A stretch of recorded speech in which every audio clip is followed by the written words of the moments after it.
ஆண்டவராகிய இயேசு கிறிஸ்துவின் நாமத்தில் காலை வாழ்த்துக்கள். இன்றைய மன்னா, அவருடைய ஊழியக்காரர் அவரை சேவித்து அவருடைய சமூகத்தை தரிசிப்பார்கள். வெளிப்படுத்தின விசேஷம் 22:4. இந்த அருமையான காலை வேளையிலே யாருடைய ஊழியக்காரர் யாரை சேவிப்பார்கள் என்று சொல்லி பார்த்தோம் என்றால், முந்தின வசனங்களில் ஆட்டுக்குட்டியானவர் இருக்கிற தேவனும் ஆட்டுக்குட்டியானவரும் இருக்கிற சிங்காசனம் அதில் இருக்கும் அப்படின்னு போட்டிருக்கு. அப்போ முதல் வசனத்தில் தேவனும் ஆட்டுக்குட்டியானும் இருக்கிற சிங்காசனத்திலிருந்து புறப்பட்டு வருகிறதை எனக்கு காண்பித்தான். எது அண்ணா ஜீவ தண்ணீர் பளிங்கை போல தெளிவான ஜீவ தண்ணீரில் சுத்தமான நதி எங்கே புறப்பட்டு வருமா, தேவனும் ஆட்டுக்குட்டியானும் இருக்கிற சிங்காசனம் புறப்பட்டு வருகிறதை எனக்கு காண்பித்தார் அப்படின்னு சொல்லி போடப்பட்டிருக்குது. அப்போது அதை தான் போட்டிருக்கு 3வது வசனத்தில். அங்கே ஒரு சாபமும் இராது, தேவனும் ஆட்டுக்குட்டியானும் இருக்கிற சிங்காசனம் அதில் இருக்கும். அப்போது ஆட்டுக்குட்டியானவருடைய ஊழியக்காரர் அவரை சேவித்து அவருடைய சமூகத்தை தரிசிப்பார்கள். அவருடைய நாமம் அவர்களுடைய நெற்றியில் இருக்கும். அப்போது ஆண்டவராகிய கர்த்தருடைய நாமம் அவர்களுடைய எந்த ஒரு மனுஷன் ஆண்டவரை தரிசிக்கிறானோ அவருடைய நாமம் அவருடைய நெற்றிகளிலே இருக்கும். வேறு எந்த நாமமும் இருக்காது. ஆண்டவராகிய கர்த்தருடைய நாமம் மட்டுமே அவர்கள் நெற்றிகளில் இருக்கும். பாருங்கள், இன்னும் என்னென்ன ஆசீர்வாதம்னா, பார்த்திங்கன்னா அந்த இடத்துல அங்கே ராக்காலம் இராது, விளக்கும் சூரியனுடைய வெளிச்சமும் அவர்களுக்கு வேண்டுவதில்லை.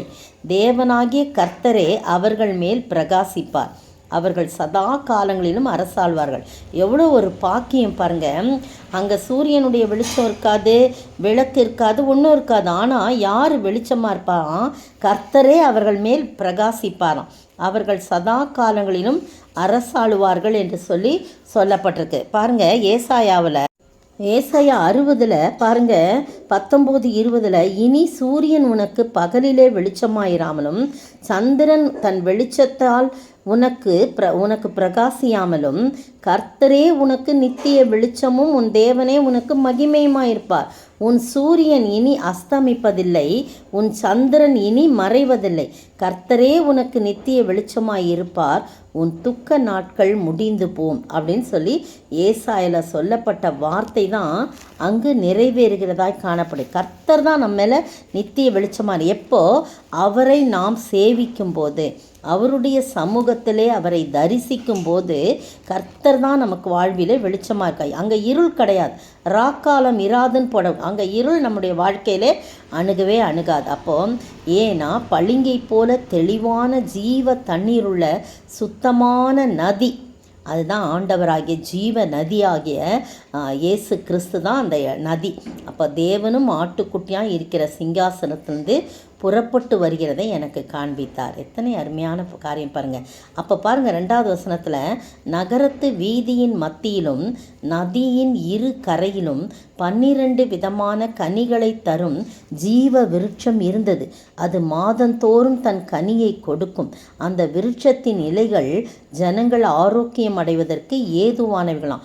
இனி ஒரு சாபமும் இராது, தேவனும் ஆட்டுக்குட்டியானும் இருக்கிற சிங்காசனம் அதில் இருக்கும். எத்தனை தடவை போட்டிருக்கு பார்த்தீங்களா?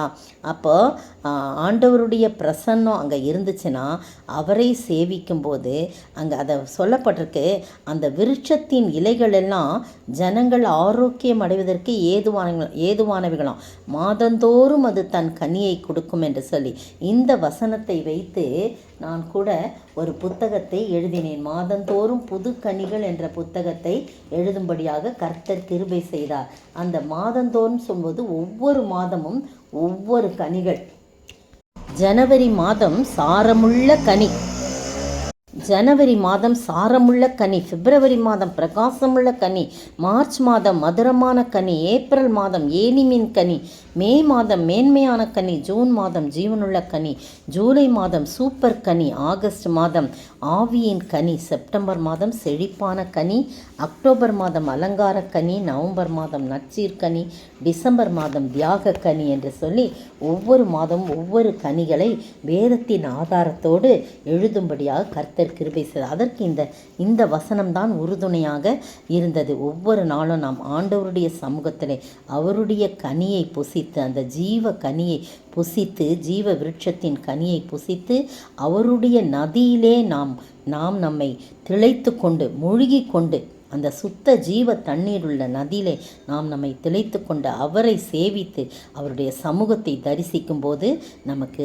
அக்காலம் இருள் கிடையாது.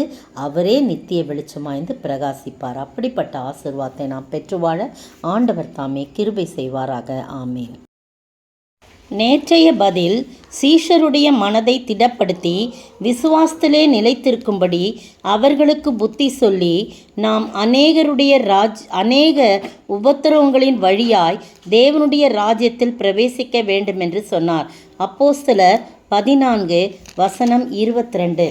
இன்றைய கேள்வி, பவுலும் பர்னபாவும் யாரால் வழிவிட்டு அனுப்பப்பட்டு எந்தெந்த நாடுகளின் வழியாய் போய் எதை அறிவித்து சகோதரர் எல்லாருக்கும் மிகுந்த சந்தோஷத்தை உண்டாக்கினார்கள்? பவுலும் பர்னபாவும் யாரால் வழிவிட்டு அனுப்பப்பட்டு எந்தெந்த நாடுகளின் வழியாக போய் என்ன அறிவித்து சகோதரர் எல்லாருக்கும் மிகுந்த சந்தோஷத்தை உண்டாக்கினார்கள்?